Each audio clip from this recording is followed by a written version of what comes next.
समस्त को नमस्कार।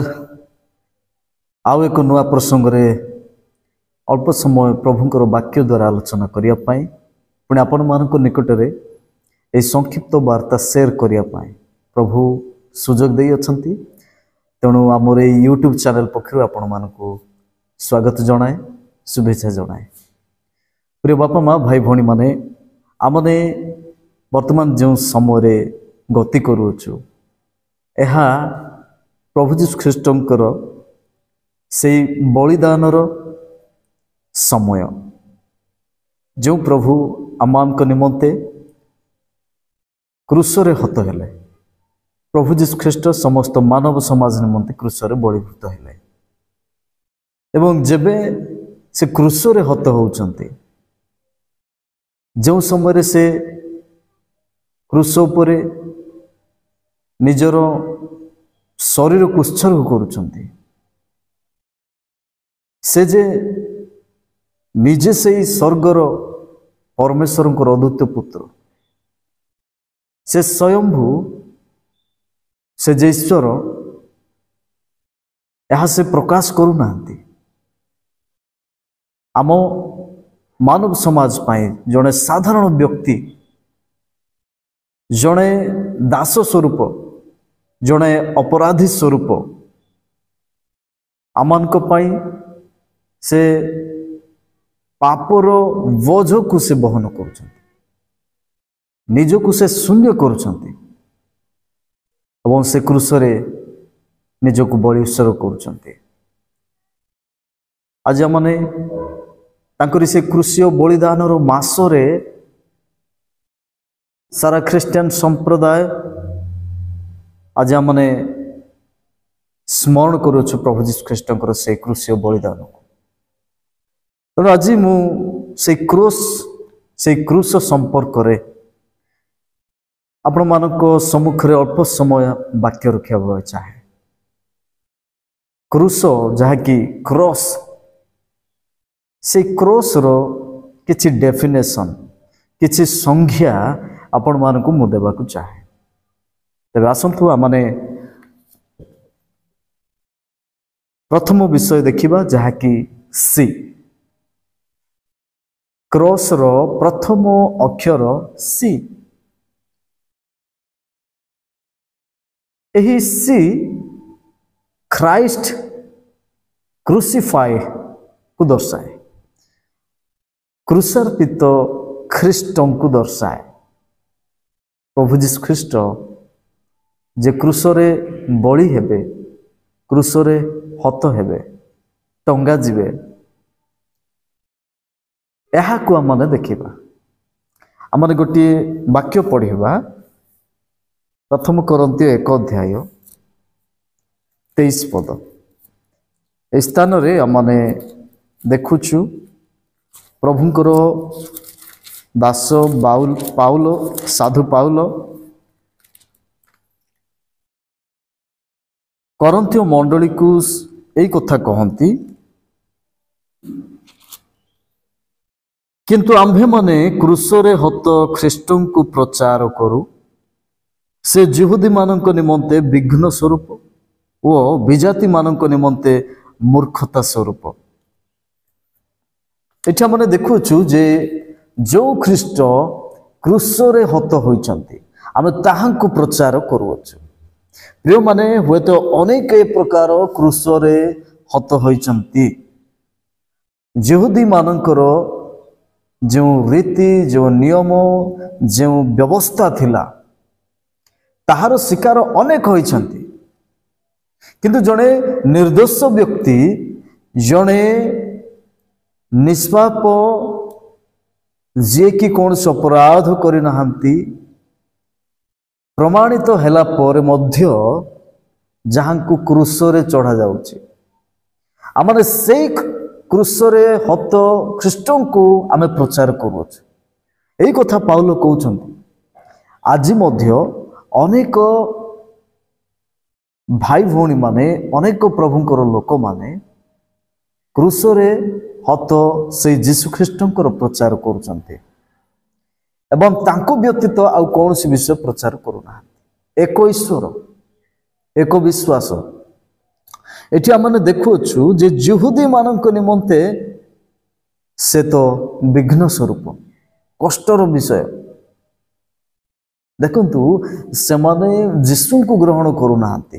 ସେମାନେ ଯେଉଁ ଲୋକମାନେ ଅପେକ୍ଷା କରୁଥିଲେ ଯେ ଜଣେ ଉଦ୍ଧାରକର୍ତ୍ତା, ଜଣେ ମସିହ এই ଜଗତକୁ ଆସିବେ, ସେମାନଙ୍କୁ ରୋମୀୟ ଶାସନକର୍ତ୍ତା ମାନଙ୍କ କବଳରୁ, ରୋମୀୟ ଶାସନକର୍ତ୍ତା ମାନଙ୍କର ଦୁରାଚାରୀ, କଷ୍ଟ ଏବଂ ସେମାନଙ୍କର କର୍ତ୍ତୃତ୍ୱ, ସେମାନଙ୍କର ସମସ୍ତ ଦୁଃଖରୁ ସେ ଯେ ରକ୍ଷା କରିବେ, ତାହାକୁ ସେମାନେ ଅପେକ୍ଷା କରୁଛନ୍ତି, ଜଣେ ମସିହ ଯେ ଉଦ୍ଧାର କରିବ।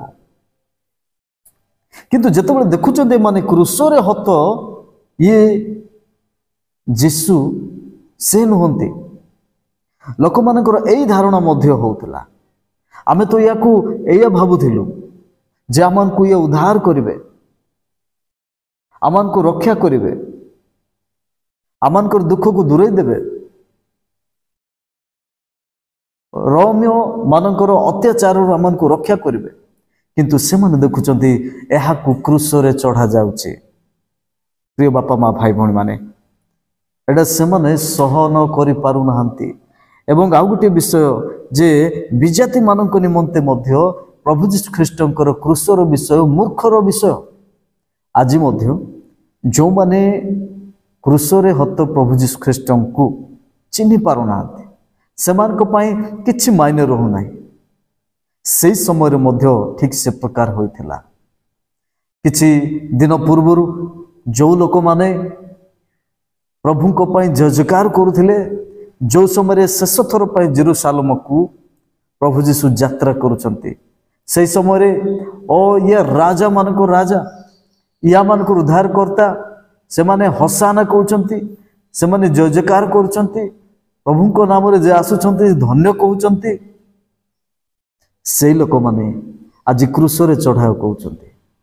ତ ସେହି ପ୍ରକାର ପରିସ୍ଥିତିରେ ଆମେ ଦେଖୁଅଛୁ ଯେ ଜିଜସ୍ ଖ୍ରାଇଷ୍ଟ କ୍ରୁସିଫାଇଡ୍, ସେ କ୍ରୁଶରେ ହତ ହେଲେ। ଉଦ୍ଧାରକର୍ତ୍ତାଙ୍କୁ ଅପେକ୍ଷା କରୁଥିଲେ ସେମାନେ, କିନ୍ତୁ ସେମାନେ ଦେଖୁଛନ୍ତି ଯେ ସେ କ୍ରୁଶ ଉପରେ ଚଢ଼ୁଛନ୍ତି। ଲୋକମାନଙ୍କର ଚିନ୍ତା। ତେଣୁ ଆମେ ଯଦି ପ୍ରଥମ କରନ୍ତି 1 ଅଧ୍ୟାୟ 28 ପଦକୁ ଲକ୍ଷ୍ୟ କରିବା, ଏଠି ଲେଖାଯାଇଅଛି, ଏଥିପାଇଁ ଈଶ୍ୱର ଜ୍ଞାନୀମାନଙ୍କୁ ଲଜ୍ଜା ଦେବା ନିମନ୍ତେ ଜଗତର ମୂର୍ଖ ବିଷୟ ସବୁ ମନୋନୀତ କଲେ, ପୁଣି ବଳବାନ ବିଷୟ ସବୁକୁ ଲଜ୍ଜା ଦେବା ନିମନ୍ତେ ଈଶ୍ୱର ଜଗତର ଦୁର୍ବଳ ବିଷୟ ସବୁ ମନୋନୀତ କଲେ। ଏଠି ଦେଖୁଛୁ ଯେଉଁ ଲୋକମାନେ ଭାବୁଥିଲେ ଜଣେ ମହାନ ରାଜା ଘୋଡ଼ା ଉପରେ ଆସିବେ, ଯିଏ ଆମମାନଙ୍କୁ ରକ୍ଷା କରିବେ, ଏଇ ଚିନ୍ତାରେ ଲୋକମାନେ ଥିଲେ। କିନ୍ତୁ ଜଣେ ନମ୍ର, ଜଣେ ଶାନ୍ତିର ପ୍ରତୀକ ଯେଉଁ ଗଧ ଥିଲା, ସେଇ ଗଧ ଉପରେ ବସି ସେ ଜେରୁସାଲେମକୁ ଯାତ୍ରା କରୁଛନ୍ତି ଏବଂ ସେ କ୍ରୁଶର କାର୍ଯ୍ୟ, ବଳିଦାନର କାର୍ଯ୍ୟକୁ କରିବା ନିମନ୍ତେ ସେ ଯାତ୍ରା ଆରମ୍ଭ କରୁଛନ୍ତି। ପ୍ରିୟମାନେ, ଏଠି ଦେଖୁଛୁ ଯେ ସେଇ ଲୋକମାନେ କି ପ୍ରକାର ପ୍ରଭୁ ଯୀଶୁଙ୍କୁ ନେଇ ଚିନ୍ତା କରୁଥିଲେ। କିନ୍ତୁ ପ୍ରଭୁ ମନୁଷ୍ୟମାନଙ୍କର ଚିନ୍ତାରୁ ଊର୍ଦ୍ଧ୍ୱରେ ତାଙ୍କର ଚିନ୍ତା ଅଟେ। ପ୍ରଭୁଙ୍କ ମହାନାମର ଧନ୍ୟବାଦ ହେଉ। ଜଗତର ଜ୍ଞାନୀମାନଙ୍କୁ ଲଜ୍ଜା ଦେବା ନିମନ୍ତେ ଜଗତର ମୂର୍ଖ ବିଷୟକୁ ସେ ମନୋନୀତ କରିଛନ୍ତି। ଜଗତର ଆଉ ବଳବାନ ବିଷୟକୁ ଲଜ୍ଜା ଦେବା ନିମନ୍ତେ ଜଗତର ଦୁର୍ବଳ ବିଷୟକୁ ସେ ମନୋନୀତ କରୁଛନ୍ତି।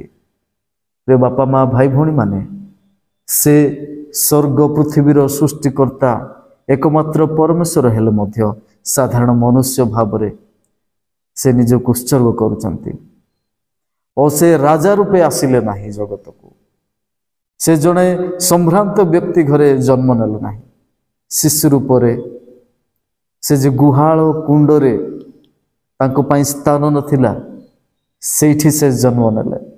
ଦେଖନ୍ତୁ ପରମେଶ୍ୱରଙ୍କର କି ପ୍ରକାର ଚିନ୍ତାଧାରା। ସାଧାରଣ ପରିବାରରେ ସେ ଜନ୍ମ ନେଉଛନ୍ତି, ପୁଣି ତାଙ୍କର ଏ ପ୍ରକାର କାର୍ଯ୍ୟ, ଅନେକ ତାଙ୍କ ଜୀବନର କାର୍ଯ୍ୟକୁ ଆମେ ଲକ୍ଷ୍ୟ କଲେ ଜାଣିପାରୁଛୁ ସେ ସାଧାରଣରେ ଜୀବନ ଅତିବାହିତ କରୁଛନ୍ତି, ସରଳ ନମ୍ରରେ ସେ ଜୀବନ ଯାପନ କଲେ। ପ୍ରିୟମାନେ, ସେଇ ପ୍ରଭୁ ଆଜି କ୍ରୁଶରେ ହତ ହେଉଛନ୍ତି, ନିଜକୁ ଶୂନ୍ୟ କରୁଛନ୍ତି, ନିଜକୁ ଶୂନ୍ୟ କରୁଛନ୍ତି ସେ କ୍ରୁଶରେ। ତେଣୁ ଆମେ ଏଠି ଦେଖୁଛୁ ଯେ ପ୍ରତ୍ୟେକ ବିଷୟକୁ ସେ ସରଳତାରେ ନମ୍ରତାରେ ସେ କାର୍ଯ୍ୟ କରିଛନ୍ତି, ଶିକ୍ଷା ଦେଇଛନ୍ତି। ତେଣୁ ସେ କହିଲେ ମନୁଷ୍ୟ ପୁତ୍ର ସେବା ପାଇବାକୁ ଆସିନାହାନ୍ତି, ସେବା କରିବାକୁ ଆସିଅଛନ୍ତି। ଅନେକ ଆଜି ଜଗତକୁ ଆସିଲେ, ଯେଉଁମାନେ ରାଜା ରୂପେ ଆସିଲେ, ସମ୍ଭ୍ରାନ୍ତ ହେଲେ, ଅନେକ ବିଷୟକୁ ହାସଲ କଲେ, କିନ୍ତୁ ପ୍ରଭୁ ଯୀଶୁ ଖ୍ରୀଷ୍ଟ ସେ ନିଜ ଜୀବନ ଦେବାକୁ ଆସିଲେ। ସେ ନିଜକୁ ଦେଖେଇ ହେବା ପାଇଁ ନାହିଁ, ଆଉ ସେ କ'ଣ କଲେ ନା ଲୋକମାନଙ୍କର ସେବା କରିବା ପାଇଁ ଆସିଲେ, ନିଜେ ସେବା ପାଇବା ପାଇଁ ନୁହଁ। ତେବେ ଆସନ୍ତୁ ଦ୍ୱିତୀୟ ଅକ୍ଷର ହେଲା ଆର୍, ଆର୍ ଯାହାକି ରିକନସିଲେସନ ଅନ୍ ଦ କ୍ରସ୍। କ୍ରୁଶରେ ପୁନର୍ମିଳନ, କ୍ରୁଶରେ ପୁନର୍ମିଳନ, ଏଇଟା ପୁନର୍ମିଳନର ଗୋଟେ ଶିକ୍ଷା। କ୍ରସ୍ ତ ଯୋଉଟାକି ଯୁକ୍ତ, ଦୁଇଟି କାଠର ଯୋଗ ଯୁକ୍ତ, ଏଇଟା ପୁନର୍ମିଳନକୁ ଦର୍ଶାଉଛି। ପ୍ରିୟ ବାପା ମା ଭାଇ ଭଉଣୀ ମାନେ, ପୁନର୍ମିଳନ କଲୋସ୍ୟ 1:20 ପଦରେ ସେ ଆମମାନଙ୍କୁ ପୁନର୍ମିଳନ କଲେ, ସେ ଆମମାନଙ୍କୁ ପରିତ୍ୟାଗ କଲେ ନାହିଁ।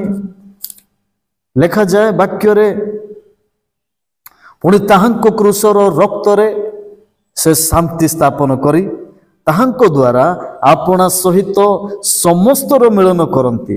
ହଁ, ତାହାଙ୍କ ଦ୍ୱାରା ପୃଥିବୀ ବା ସ୍ୱର୍ଗରେ ସ୍ଥିତ ସମସ୍ତ ବିଷୟର ମିଳନ କରନ୍ତି।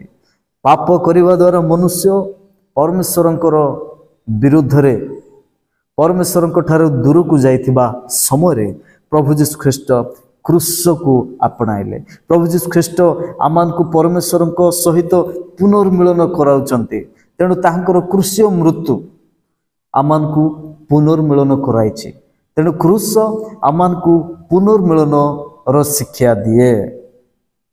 ଯଦି 2 କରନ୍ଥୀ 5:21 ଆମେ ଅଧ୍ୟୟନ କରୁ, ସେ ନିଷ୍ପାପ ଥିଲେ, ଆମମାନେ ପାପ ଥିଲୁ, ଆମମାନେ ପାପ କରିଅଛୁ, ଆମମାନେ ପାପୀ ଥିଲୁ, ସେ ନିଷ୍ପାପ ଥିଲେ, କିନ୍ତୁ ସେ ଆମମାନଙ୍କୁ ପୁନର୍ମିଳନ କରାଇବା ନିମନ୍ତେ ନିଜକୁ କ୍ରୁଶରେ ସମର୍ପଣ କଲେ। ଲେଖାଯାଏ ରୋମୀ 5:10 ଆମେ ଶତ୍ରୁ ଥିବା ସମୟରେ ସେ ଆମମାନଙ୍କ ମଧ୍ୟକୁ ଆସିଲେ। ସେ ଆମମାନଙ୍କୁ ଶତ୍ରୁ ପରି ଦେଖିଲେ ନାହିଁ, ସେ ଆମମାନଙ୍କୁ ପ୍ରେମ କଲେ, ସେ ଆମମାନଙ୍କୁ ବନ୍ଧୁ ଭାବରେ ଦେଖିଲେ, ସେ ଆମମାନଙ୍କୁ ରକ୍ଷା କରିବା ପାଇଁ ଚାହିଁଲେ, ତେଣୁ ପୁନର୍ମିଳନ କରାଇଛନ୍ତି। ପ୍ରିୟ ବାପା ମା ଭାଇ ଭଉଣୀ ମାନେ, ଦୁଇଟି କାଠ କ୍ରୁଶ ପାଇଁ ଯୋଡ଼ିଲା ପରି ଈଶ୍ୱର ପାପୀଙ୍କ ସହିତ ଆମମାନଙ୍କର ପାପମୟ ଜୀବନ ସହିତ ଈଶ୍ୱରଙ୍କ ସହିତ ଆମ ସହିତ ପୁନର୍ମିଳନ କରାଉଛନ୍ତି, ଜଡ଼ିତ କରାଇଛନ୍ତି। ତେଣୁ କ୍ରୁଶରେ ପରସ୍ପର ଶତ୍ରୁତାକୁ ବିନାଶର ଆବଶ୍ୟକତା ଥିଲା। କ୍ରୁଶ ଆମମାନଙ୍କୁ ଶତ୍ରୁତାର ବିନାଶକୁ ଦର୍ଶାଏ। କ୍ରୁଶ ଆମମାନଙ୍କୁ ଈଶ୍ୱରଙ୍କ ସହିତ ପୁନର୍ମିଳନ ହେବାର ଶିକ୍ଷା ଦିଏ। ତେବେ ଆସନ୍ତୁ ତୃତୀୟ ଅକ୍ଷର ହେଲା ଓ, ଓବିଡେଣ୍ଟ ଅନ୍ ଦ କ୍ରସ୍। କ୍ରୁଶ ଉପରେ ବାଧ୍ୟ ହେଲେ, ଆଜ୍ଞାବହ ହେଲେ। ଆଜି ଅନେକ ଆମମାନେ ଆଜ୍ଞାବହତାକୁ ଗ୍ରହଣ କରିନଥାଉ। ଆମେ ଆଜ୍ଞାବହ ନୁହଁ। ଆମମାନେ ଯେଉଁ ପରିବାରରୁ ଆସୁଅଛୁ, କ'ଣ ଆମମାନେ ପରସ୍ପର ଆଜ୍ଞାବହ ହେଉଛୁ କି? ଆମମାନଙ୍କର ସିନିୟର ମାନଙ୍କର ଆମେ ଆଜ୍ଞାବହ ହୋଇଛୁ କି? ମୁଁ ଆପଣମାନଙ୍କୁ କହି ରଖେ, ପ୍ରଭୁ ଯୀଶୁ ଖ୍ରୀଷ୍ଟ ଆପଣଙ୍କ ପାଇଁ, ମୋ ପାଇଁ ପିତା ଈଶ୍ୱରଙ୍କର ଆଜ୍ଞାବହ ହେଲେ। से आज्ञाकारी संतान रूपे समस्त विषय को से सहन कले।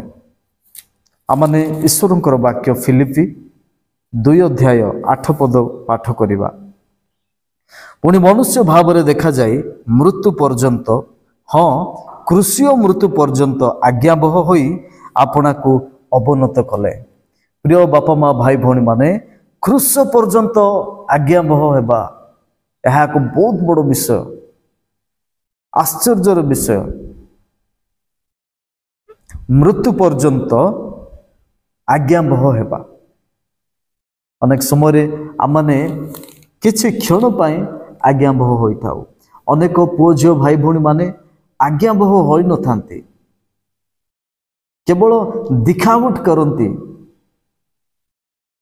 किंतु प्रभु आमान को पाई आदर्श, से जड़े आज्ञाबह व्यक्ति, से आपणार पितांकर आज्ञाबह हेले, मृत्यु पर्यंत आज्ञाबह हेले। आमे अल्प समय पाई किंबा अल्प विषय पाई मध्य आज्ञाकारी बा आज्ञाबह होई पारुना। आज्ञाबहता को दर्शाउछि प्रभु जीसु ख्रीष्टंकर क्रूस।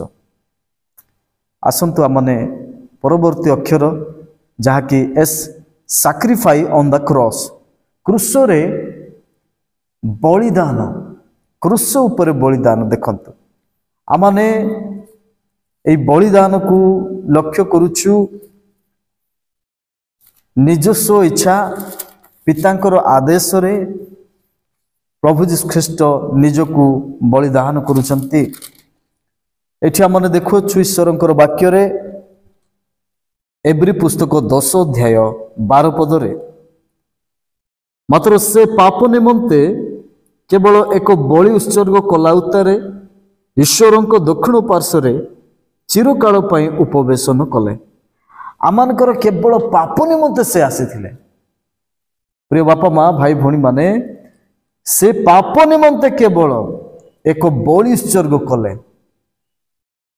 बलि उत्सर्ग आमर पाप क्षमा निमंते आवश्यक थिला, कौनसी पशुर बलि नुहे, किंतु ईश्वरंकर पुत्र निष्पाप निर्दागर बलि स्वरूप से हेले।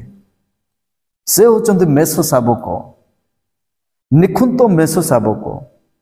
पाप क्षमा निमंते जो बलिदान आवश्यक थिला ताहा प्रभु जीसु ख्रीष्ट संपन्न कले। पुरातन बलिदान लोकों को कौन करुथिला, वर्ष को वर्ष ताहा घुड़ाउथिला एक आवरण स्वरूप। किंतु प्रभु जीसु ख्रीष्टंको बलिदान मनुष्यर पाप को धौत करुथिला, मनुष्यर पाप को धौत करदेला।